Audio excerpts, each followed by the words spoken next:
دعوت کے لیے نہیں، ایک مذہبی کتاب کی ورق گردانی کے لیے نہیں، یہ قرآن کتاب ہدایت۔ وہ عرب قوم جس کے پاس کوئی علمی ذخیرہ نہیں تھا، کوئی سرمایہ نہیں تھا، یہ قرآن کی دین ہے کہ اس نے عربی گرامر مرتب کی، اس نے جغرافیائی نقشے بنائے، اس نے سائنسی ایجادات میں حصہ لیا۔ اس بات کو پوری ایمانداری کے ساتھ مسلمان کو سوچ لینا چاہیے کہ اللہ نے قرآن کے ذریعے اسے بہت بڑی دولت دی۔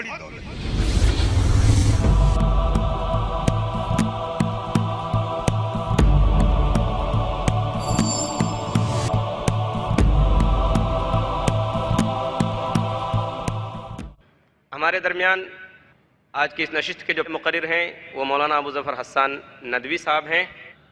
وہ Alhilal educational and welfare society تھانے مہاراشٹر کے صدر ہیں۔ میں ان سے گزارش کروں گا کہ وہ تشریف لائیں اور فکر انسانی کی تعمیر میں قرآن کا حصہ اس موضوع پر اپنا خطاب فرمائیں۔ مولانا ابو ظفر حسان ندوی ازہری۔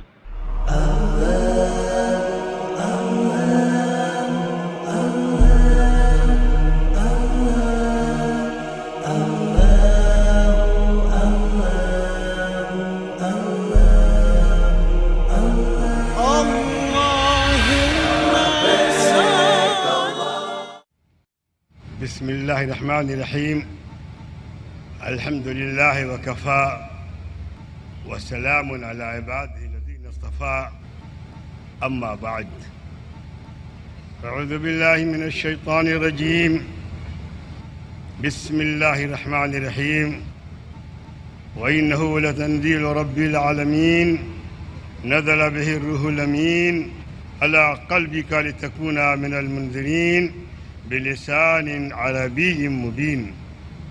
صدق اللہ العظیم۔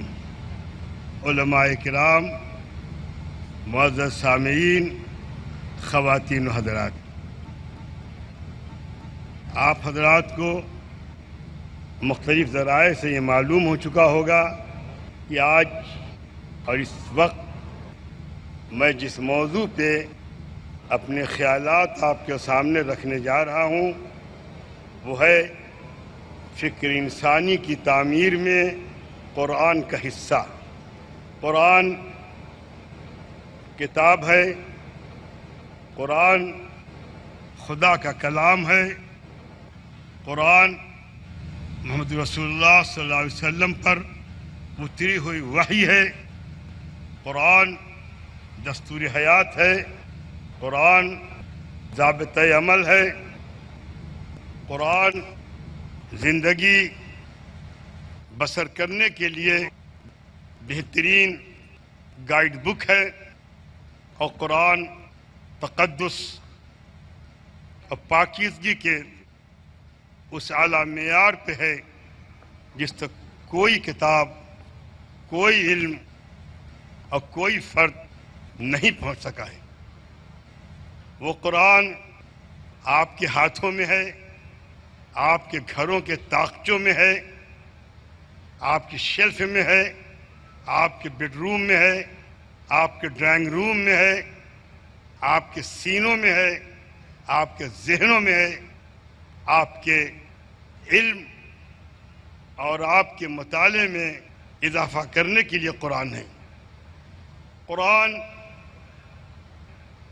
اگر میں کہوں کہ 1419 سال پہلے مکمل ہوا ہے اور اس کا نزول 1442 سال سے شروع ہوا ہے، 23 سال برابر اترتا رہا، پورا قرآن نہیں اترا، آیات اتری، کچھ سورتیں بھی اتری، ایک ساتھ نہیں اترا۔ اور کہاں اترا؟ محمد رسول اللہ صلی اللہ علیہ وسلم کے قلب اطہر کو اترا۔ نزل به الروح الامین علی قلبک، جبرائیل اس کو لے کر کے آئے تمہارے قلب کے اوپر۔ سیدنا موسیٰ نے خدا سے کہا تھا رب ارنی انظر الیک، اے اللہ اپنا دیدار کرا میں دیکھوں گا. تو اللہ نے کہا تھا لن ترانی، تم ہرگز مجھ کو دیکھ نہیں پاؤ گے. بات آگے بڑھائی اور کہا وَلَكِنْ انظُرْ إِلَى الْجَبَلِ فَإِنِ اسْتَقَرَّ مَكَانَهُ فَسَوْفَ تَرَانِي. ہاں موسیٰ سامنے جو پہاڑی دکھ رہی ہے اس کو دیکھتے رہو، اگر وہ ٹھہری رہے اپنی جگہ پہ تو امکان ہے مجھے دیکھ لو گے. قرآن کہتا ہے فَلَمَّا تَجَلَّى رَبُّهُ لِلْجَبَلِ جَعَلَهُ دَكًّا وَخَرَّ مُوسَىٰ صَعِقًا. اور جب رب موسیٰ کا تجلی فرما ہوا پہاڑی کے اوپر، پہاڑی ریزہ ریزہ ہو گئی، ٹوٹ گئی، اور موسیٰ چیخ مار کر گر پڑے، بے ہوش ہو گئے. یہ تجلی کی بات تھی. لیکن سورہ حشر میں قرآن نے قرآن کے بارے میں کہا ہے، اپنے بارے میں کہا ہے. خدا نے کہا ہے لو انزلنا هذا القرآن على جبل لرأيته خاشعا متصدعا من خشية الله. اگر اس قرآن کو ہم کسی پہاڑی پہ اتارتے تو خشیت ربانی سے پہاڑی ریزہ ریزہ ہو جاتی. لیکن وہ نبی کا قلب اطہر ہے جو مجلہ بھی ہے اور مصفہ بھی ہے اور مزکہ بھی ہے، جس کو اس قابل خدا نے کیا کہ وہ قرآن کو اپنے اندر سمو لے. انسان کی تفہیم کے لیے کہہ رہا ہوں، ورنہ سے کوئی مثال نہیں ہو سکتی. جس طرح گلاب کی پنکھڑیاں اپنے اندر شبنم کو جذب کرنے کے لیے اپنا دامن پھیلا دیتی ہیں، کھل جاتی ہیں، ایسے ہی نبی کا قلب وحی کے قبول کرنے کے لیے کھل جایا کرتا تھا. نزل بہ الروح الامین علی قلبک. یہ قرآن جو ہمارے بچے بھی پڑھتے ہیں، ہمارے بوڑھے بھی پڑھتے ہیں، یہ قرآن جس کے تحفظ کی بہترین جگہ لوح محفوظ میں ہے، وہی قرآن ہمارے 5, 8, 10, 12 سال کے بچوں کے سینوں بھی محفوظ ہے. یہ وہ بچے ہیں. تاریخ وہ دن نہ لائے، لیکن اگر دنیا سے قرآن کو مٹانے کی کوشش بھی کی گئی تو یہ ہمارے معصوم بچے جو آپ دولت مندوں کے صدقات و زکوٰۃ اور عطیات کے سہارے تعلیم مکمل کرتے ہیں، وہ قرآن کو سر نو دنیا کے حوالے کر دیں گے. یہ قرآن کی خصوصیت ہے. لیکن اسے نہ بھولا جائے کہ یہ قرآن صرف تلاوت کے لیے نہیں، یہ قرآن صرف ایک مذہبی کتاب کی ورق گردانی کے لیے نہیں، یہ قرآن کتاب ہدایت ہے. قرآن نے صاف کہا الف لام میم ذالک الکتاب لا ریب فیہ ھدی للمتقین. سورہ طٰہٰ میں کہا گیا طٰہٰ ما انزلنا علیک القرآن لتشقى الا تذکرۃ لمن یخشی تنزیلا ممن خلق الارض والسماوات العلی. کہیں یوں کہا گیا الف لام میم صاد کتاب انزل الیک فلا یکن فی صدرک حرج منہ لتنذر به وذکریٰ للمؤمنین اتبعوا ما انزل الیکم من ربکم ولا تتبعوا من دونہ اولیاء قلیلا ما تشکرون. یہ قرآن بنی نوع انسان کے لیے ہدایت بن کر کے آیا. یہ قرآن ان کو ملا جنہیں لکھنا نہیں آتا تھا، جنہیں پڑھنا نہیں آتا تھا. یہ قرآن ان کے حوالے کیا گیا جو جاہلیت میں ڈوبے ہوئے تھے. جاہل اور جاہلیت میں فرق ہے.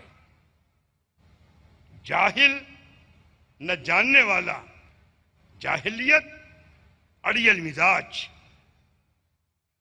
اپنے نظریات، اپنے عقائد، اپنے معتقدات کے لیے دلائل مہیا کرنے والا. یہی وجہ ہے کہ دنیا کی ساری قوموں نے عہد جاہلیت میں بت پرستی اختیار کی، لیکن چونکہ اس کی بنیاد جاہلیت تھی اور جہالت تھی، لیکن جب ان کے ذہنوں کو نئی پوشاک ملی، نیا سمت صفر ملا، نئی جہتیں ملی، تو سب نے توبہ کر لی. دنیا میں اب بھی ایسی قومیں موجود ہیں جو اس پہ قائم ہیں اور مصر ہیں اس کے اوپر. مگر ان عرب کے بدوؤں اور وحشیوں کو جب قرآن ملا تو وہ قوم جس کو تاریخ بھی نہیں جانتی تھی، تذکرہ تو بہت دور کی بات ہے، وہ قوم جسے وحشی کہا جاتا تھا، جو بربریوں سے بھی آگے تھی، قرآن ملنے کے بعد ان کا یہ حال ہوا کہ شبلی کی تعبیر میں یہ اسی کا تھا کرشمہ کہ عرب کے رہزن فاش کرنے لگے جبریل امی کے اسرار. یہ اسی کا تھا کرشمہ کہ عرب کے بچے کھیلنے جاتے تھے ایواں گہے کسرا میں شکار. عرب کے یہ وحشی، عرب کے یہ بدو اپنے سینوں کو نبی کی حفاظت کے لیے آگے رکھنے والے اور عہد جاہلیت میں اپنے کاندھوں پہ اپنا خیمہ لے کر کے چلنے والے جب قرآن لے کر کے آگے بڑھے ہیں تو قیصر و کسریٰ کی حکومتوں سے چارج لے لیا. دنیا کی شاہ کلید قرآن نے ان کے حوالے کر دی اور ایک لمحے کے لیے بھی یہ تذبذب نہیں ہوا کہ محمد رسول اللہ صلی اللہ علیہ وسلم کے در کے نگہبان اور چوکیدار اور ان کی غلامی کا دم بھرنے والے روم اور ایران جیسی حکومتوں کی ہم سری کیسے کر پائیں گے. وہ انداز اختیار کیا اور اس انداز سے نظام حکومت برپا کیا کہ کہا جانے لگا جو کرتے تھے محمد مصطفیٰ کے در کی دربانی، سکھا دیتے تھے سلطانوں کو وہ آئین سلطانی. وہ رسول اللہ جنہیں جبرائیل نے قرآن دیتے وقت کہا تھا اقرأ، اس نے کہا تھا معنی بقاری، میں پڑھا نہیں ہوں. جب جبرائیل نے ان کو اپنے قریب کیا ہے، بھیجا ہے ان کو، تو یہ امی لقبی و فاتح و امی جس کے آگے عقل کل طفل دبستانی. یہاں ارسطو بھی آ کر کے درس لینے کی سوچتا اگر وہ زندہ ہوتی، لیکن افسوس کہ ارسطو نہیں تھا. میں یہ رسمن نہیں کہہ رہا ہوں، آپ کے جذبات سے نہیں کھیل رہا ہوں. میں یہ بتانا چاہتا ہوں کہ محمد رسول اللہ کی تعلیمات کا یہ اثر تھا کہ دنیا میں علم کی ایک نئی فضا پیدا ہوئی اور علم کے دور کا آغاز ہوا ہے. علم جو ذہن کے دریچے کھولتا ہے، جو فکر کی راہیں ہموار کرتا ہے، یہ قرآن کی دین ہے. پہلی دین قرآن کی علم کا تصور ہے، اور تصوری نہیں، علم، تعلیم، اور تعلیمی نہیں، مفت تعلیم. ایک واقعہ بتا دیا جائے کہ محمد رسول اللہ کے عہد میں اور ان کے بعد صحابہ کے عہد میں اور ان کے بعد خلفائے بنو امیہ کے دور میں اور اس کے بعد خلفائے بنو عباس کے دور میں اگر درس گاہوں میں 1 پیسے کی بھی فیس لی جاتی رہی ہو تو کوئی بتا دے مجھ کو، چھٹلا دے مجھ کو مجمع میں. اس کے برخلاف ہر خاندان نے جو حکومت کی، مدارس پہ، تعلیم گاہوں پہ معافیاں دیں، جائیدادیں دیں، جاگیریں دیں. ایک زمانے میں ازہر کا بجٹ مصر کی حکومت سے بڑا ہوا کرتا تھا. ازہر کا مطلب اوقاف کے اوپر چلنے والا مذہبی ادارہ. یہ تھی تعلیمی فضا. اس لیے کہ قرآن نے پہلی آیت جو دنیا کو دی، اقرأ بسم ربک الذی خلق، خلق الانسان من علق، اقرأ وربک الاکرم الذی علم بالقلم علم الانسان ما لم یعلم. تعلیم کا دستور ہے کہ حروف ہجا سے، الفابیٹ سے تعلیم ہوتی ہے. الف با تا کا کھا گا گا اے بی سی. لیکن جبرائیل نے محمد رسول اللہ کو مسئلہ تخلیق پڑھایا. اقرأ بسم ربک الذی خلق، درس تخلیق دیے کہ کائنات کو یہ درس دینا تھا کہ وہ بنی کیسے، وہ وجود میں کیسے آ گئی؟ ایک بیگ وجود میں نہیں آئی ہے، کوئی اس کا بنانے والا ہے، کوئی اس کا خالق ہے، کوئی اس کا مالک ہے۔ بتانا یہ چاہتے ہیں کہ جو خالق ہوتا ہے اس کی حاکمیت مسلم ہوتی ہے، اور جو مخلوق ہوتا ہے اس کی محکومیت مسلم ہوتی ہے۔ خالق کا مطلب ہے اس کا حکم نافذ ہو، وہ حکم دے، اور مخلوق کا مطلب یہ ہے کہ وہ خالق کے احکام کی بجاوری کرے۔ نامناسب نہ ہوگا اگر یہاں پر پہلے انسان کی پیدائش کے اوپر ابلیس نے جو مسئلہ کھڑا کیا تھا وہ بھی آپ کے سامنے واضح کر دوں۔ جب اللہ نے حکم دیا سجدے کا اور انکار کیا ابلیس نے، تو پوچھا اللہ نے ما منعک ان تسجد اذ امرتک، میں نے دیا حکم سجدہ کر، کیوں نہیں کیا؟ اس نے جواب میں کہا انا خیر منہ۔ اسی کو مشہور فلسفی، مشہور سیاح عبد الکریم شہرستانی نے الملل والنحل میں نقل کیا ہے، اور بڑی عجیب بات کہی، آپ سنیں آپ لطف لیں گے۔ کہتے ہیں کہ اگر شیطان اور اللہ کے مکالمے کو دیکھا جائے تو جب اس نے اللہ کی خالقیت کا اقرار کر لیا تو اس نے یہ بات طے کر لی کہ وہ محکوم ہے، اللہ کو حکم مانے گا۔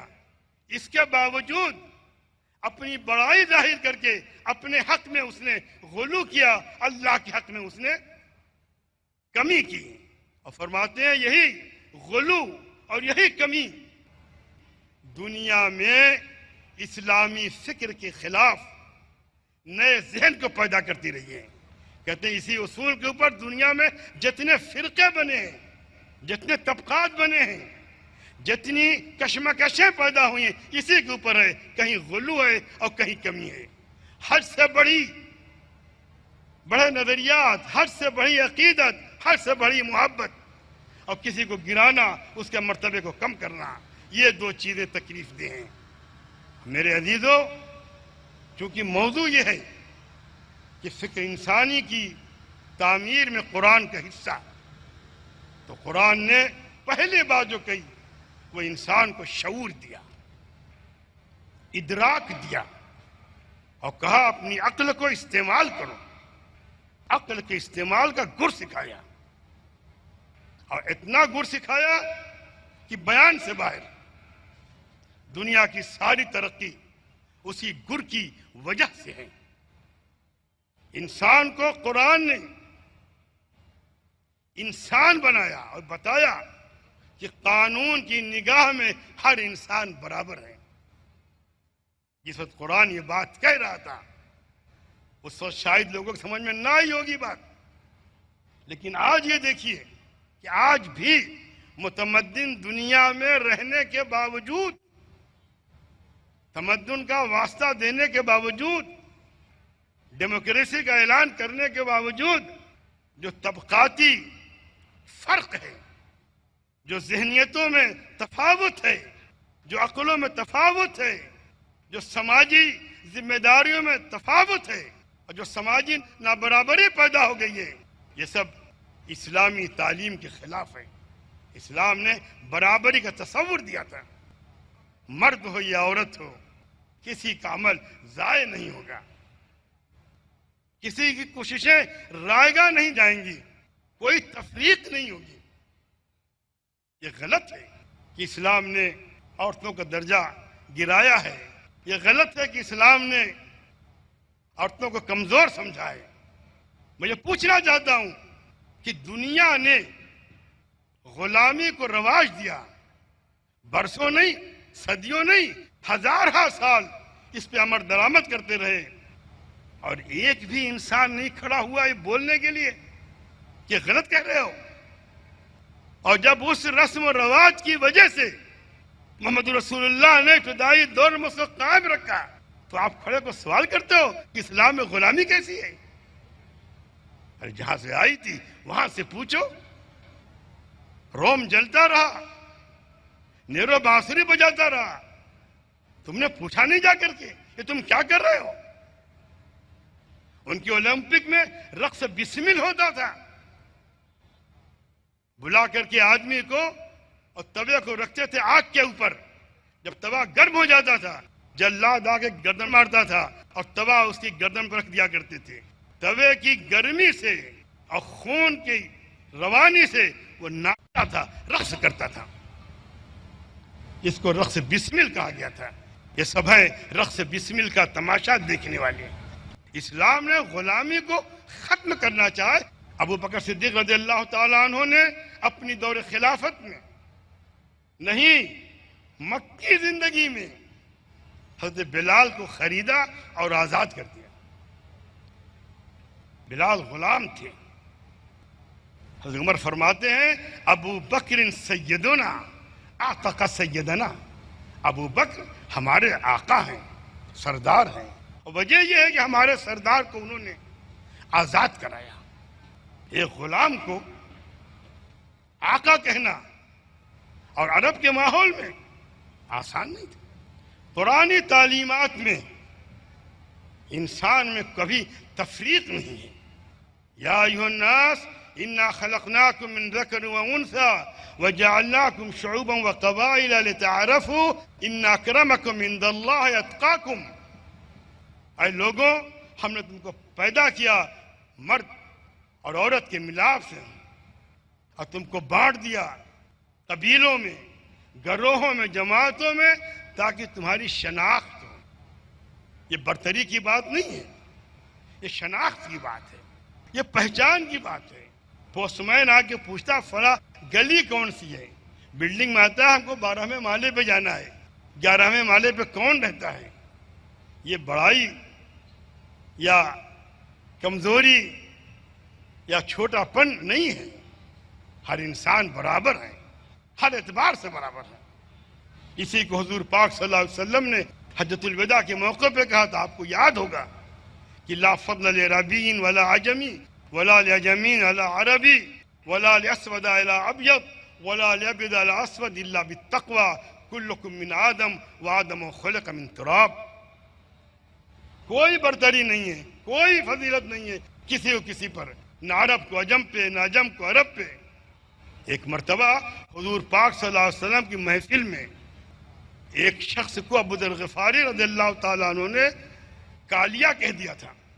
بالکل جو لفظ ہے بالکل آپ کی بمبئی کی زبان میں کالیا، بلکہ کہا جائے ٹپیکل بمبئیا بولے میں ابے اوے کالیا۔ تو حضور پاک صلی اللہ علیہ وسلم فرمایا ابو ذر تم حد سے بڑھ گئے، تو فسا، معاملہ سنگین ہو گیا ہے، پانی سر سے اونچا ہو گیا ہے، بات بگڑ گئی۔ انکم رون فیک الجاہلیہ، تم وہ فرد ہو جس میں جاہلیت کی جڑیں موجود ہیں، بھی اثرات ہیں جاہلیت کے، ان سے معافی مانگی کیونکہ وہ انسان ہے۔ یہ رنگ، یہ روغن، اس بنیاد پہ انسان کا کے بارے میں فیصلہ نہیں کیا جاتا۔ فیصلے کا معیار وہاں صرف تقویٰ ہے۔ دل جتنا زخمی ہوتا ہے اتنا اللہ کے قریب ہوتا ہے۔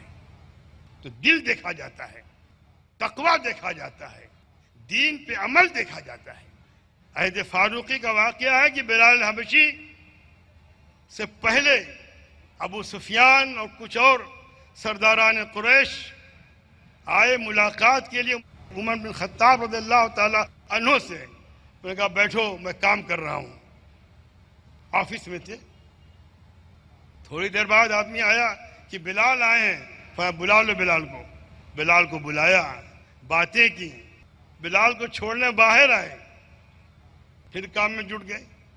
جب ان کی باری آئی، یہ لوگ آئے تو شکایت کی ابو سفیان نے کہ امیر المومنین بلال کو آپ نے بلا لیا اور ہم کو بٹھانے رکھا۔ انہوں نے کہا کہ ابو سفیان کیوں خفا ہوتے ہو؟ اللہ کے رسول نے دعوت دین دی تھی، بلال نے قبول کیا، تم نے رد کر دیا۔ بلال کو اولیت حاصل ہے تمہارے اوپر، بلال تم سے پہلے ہیں۔ صرف یہ معیار ہے اسلام میں بڑائی کا، اس کے ساتھ کوئی معیار نہیں بڑائی۔ یہاں تک بتاؤں میں آپ کو معلوم ہوگا سورہ احزاب میں ذکر بھی ہے کہ حضور پاک صلی اللہ علیہ وسلم نے اپنی پھوپھی زاد بہن حضرت زینب کی شادی کس سے کی تھی؟ تو زید سے کی تھی، ان کا قرآن میں ذکر ہے۔ زید کو بیٹا کہتے تھے، بنو ہاشم کی لڑکی، غیر ہاشمی میں، غیر قریشی میں، ارے انصار برابر کے نہیں تھے۔ آپ کو بدر کا واقعہ یاد ہوگا کہ جب مبارزت کے لیے لوگ نکلے تو پوچھا انہوں نے، عتبہ نے، محمد کون لوگ ہیں؟ بتایا انصاری ہیں۔ کہ ہماری جوڑ کے نہیں ہیں، ہمارے جوڑ کے لوگوں کو بھیجو۔ تو قریشیوں کو بھیجا، ان میں علی بن طالب تھے، ان میں حضرت حمزہ تھے، یہ آگے گئے۔ تو اس طرح کی قوم، یہ مزاج رکھنے والے لوگ، ابو جہل جس کی نخوت کا یہ عالم تھا، جب گردن کاٹی جا رہی تھی کہنے لگا نیچے سے کاٹ لو تاکہ رکھی جائے تو میرا سر اونچا دکھے۔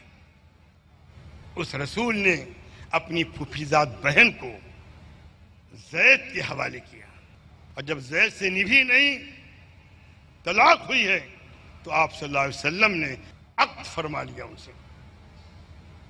یہ اسلام کا سب سے بڑی بات یہ ہے کہ جو قرآن نے بڑے اہتمام سے کہا کہ لما تقولون ما لا تفعلون، کیوں کہتے ہو وہ بات جو کرتے نہیں؟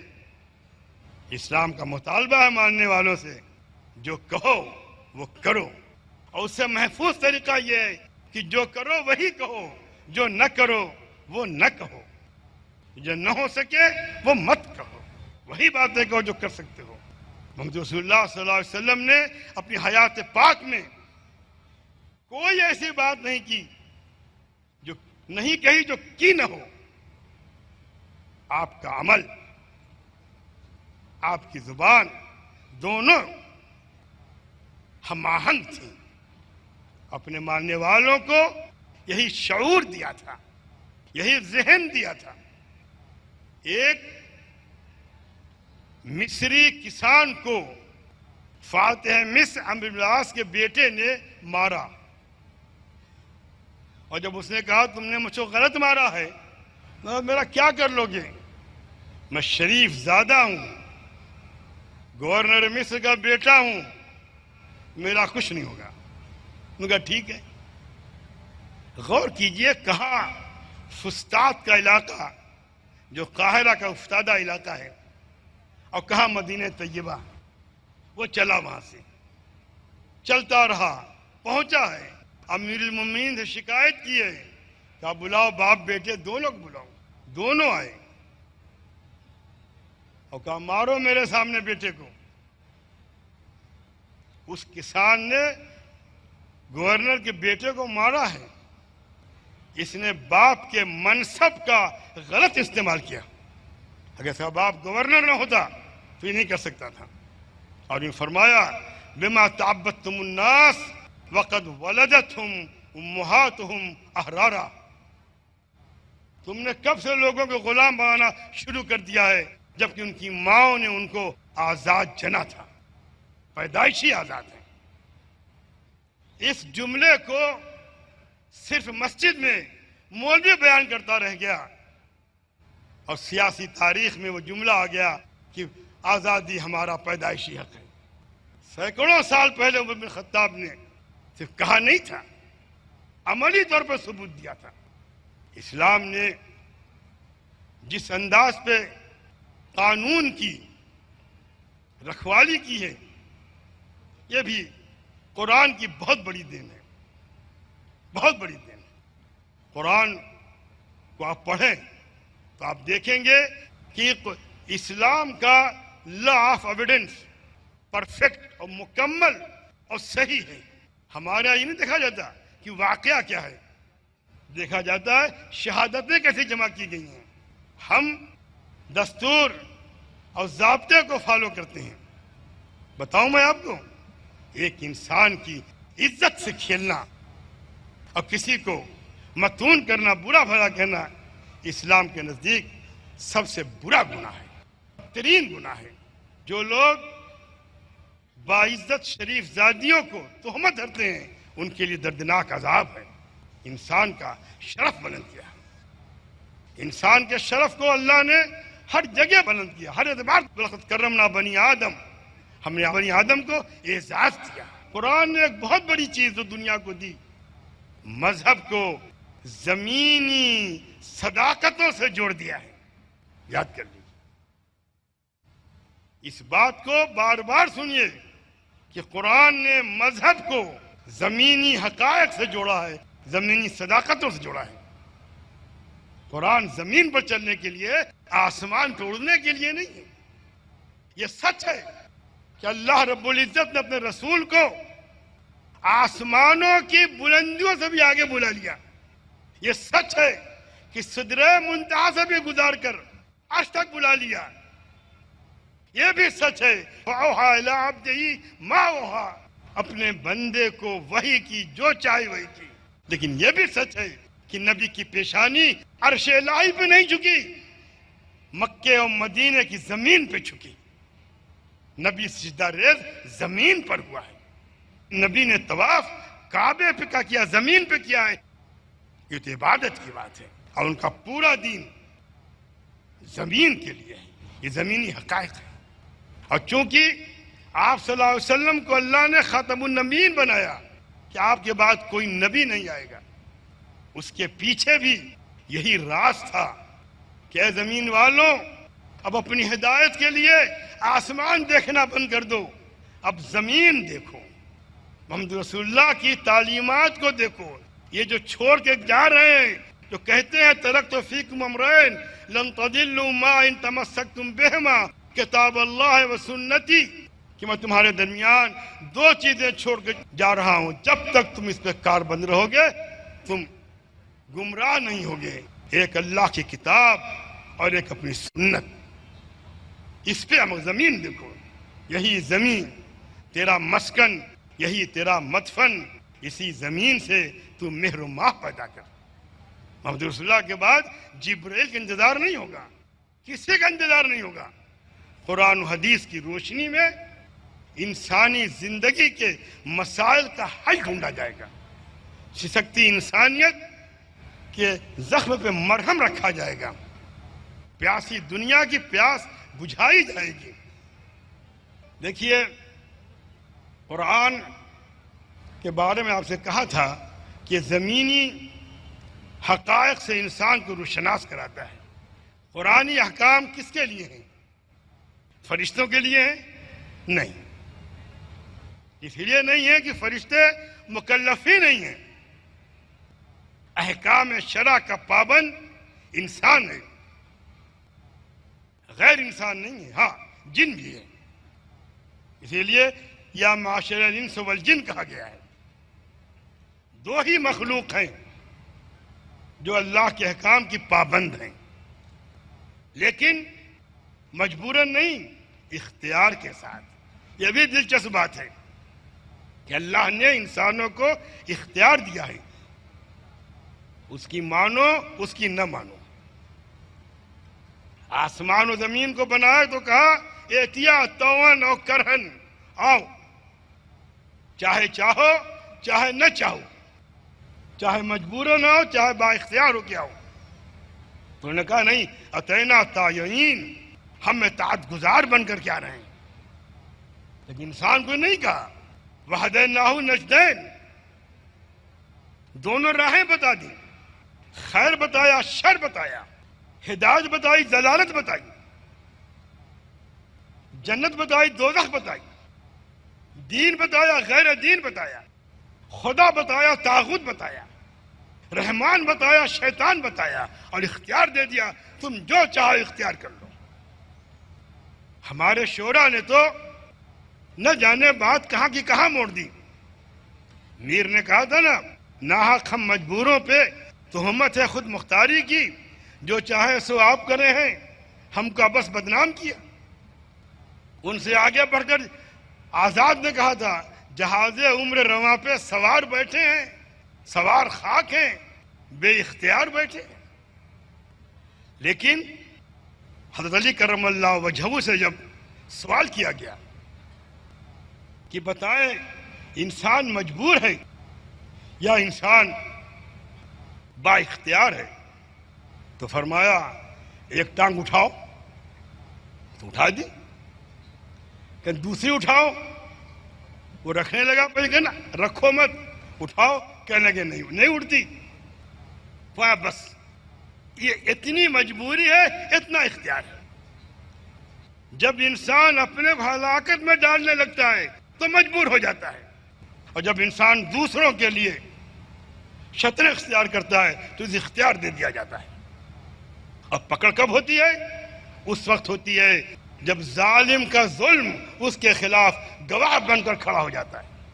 دنیا کی ساری گواہیاں، اہل علم کی ساری کوششیں، دانشوروں کے سارے لیکچرز اور مساجد کی ساری دعائیں ہوتی رہیں، مگر خدا کی طرف سے پکڑ اس وقت ہوتی ہے جب ظالم کا ظلم خود گواہ بنتا ہے، اس وقت چھوٹ نہیں ہوتی۔ موسیٰ علیہ السلام نے، ہارون علیہ السلام نے دعا کی تھی کہ اللہ فرعون کو ہلاک کر دے۔ جواب میں اللہ نے کہا قد اجیبت دعوتکما، تم دونوں بھائیوں کی دعا قبول کر لی گئی۔ ابھی بیٹھے ہیں، دعا قبول ہوئی ہے، 16 سال لگ گئے تھے۔ کیوں؟ اس لیے کہ فرعون کے جرائم ابھی گواہ نہیں بننے کو تیار تھے۔ جب گواہ بن کے کھڑے ہو گئے تو ان کو اللہ نے بحر احمر میں ڈبو دیا۔ یہ غلط ہے کہ نیل میں ڈبویا، کیونکہ مصر کے ساتھ نیل کی وابستگی ہے، اس لیے نیل کہا جاتا ہے، ورنہ یہ واقعہ بحر احمر کا ہے، دریائے نیل کا نہیں۔ اس بات کو پوری ایمانداری کے ساتھ مسلمان کو سوچ لینا چاہیے کہ اللہ نے قرآن کے ذریعے اسے بہت بڑی دولت دی ہے، بہت بڑی دولت دی ہے۔ نقطہ نظر کا فرق ہے، بس نقطہ نظر کیا ہے؟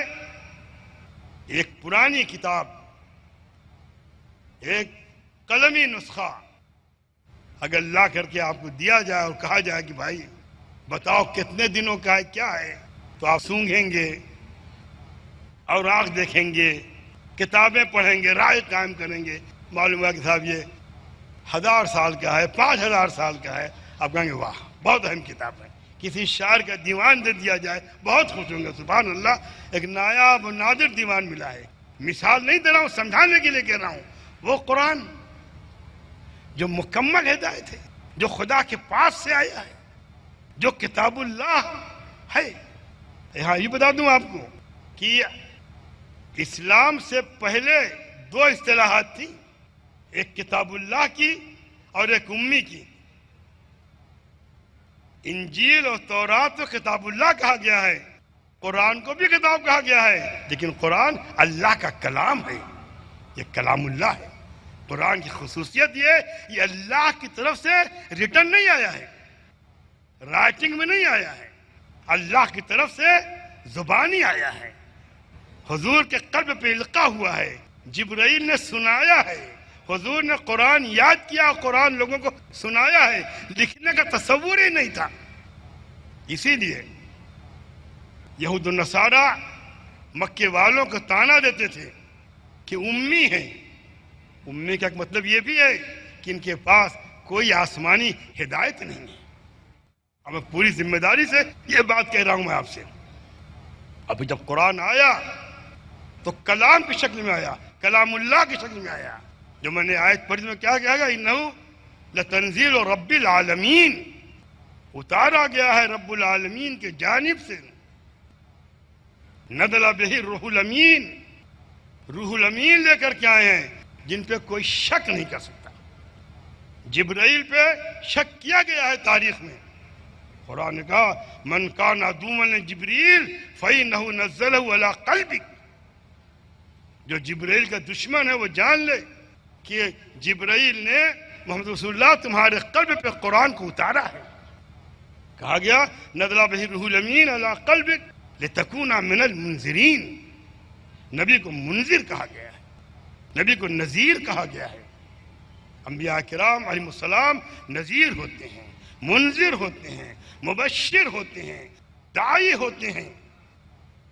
اب بتا دوں آپ کو، ایک نبی کی کئی حیثیتیں ہوتی ہیں، لیکن اس کی بنیادی حیثیت اس کے نبی ہونے کی ہے۔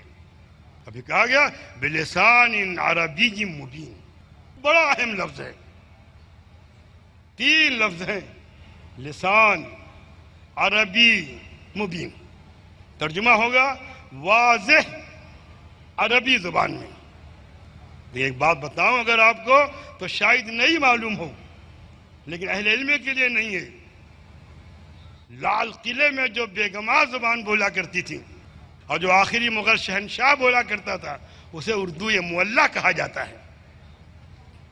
اور تاریخ ادب عربی کا ایمانداری سے اور تحقیق سے مطالعہ کرنے والے جانتے ہیں قریش کی وہ معیاری زبان جو قریش کی اپنی زبان تھی اس کا نام تھا لسان عربی مبین۔ جیسے اردو معلیٰ کا ترجمہ نہیں ہو سکتا، اونچی اردو ہم نہیں کہہ سکتے، اردو معلیٰ کہیں گے، مغل دربار کی زبان لسان عربی مبین، اسی لیے قریش کی زبان میں اترا ہے قرآن، وہ زبان جو قریش بولا کرتے تھے۔ آج سے لگ بھگ 100 سال پہلے جب یہ کسی مستشرق نے کہا کہ عربی زبان میں ایسے بہت سے الفاظ ہیں قرآن میں جو عربی نہیں ہیں، تو لوگوں نے بڑی تالیاں بجائیں، اس کا بڑا شہرہ ہوا کہ قرآن عربی نہیں رہا، قرآن عربی نہیں رہا۔ ارے بھائی قرآن عربی رہا یا نہ رہا تم کو دکھڑا کیا ہے؟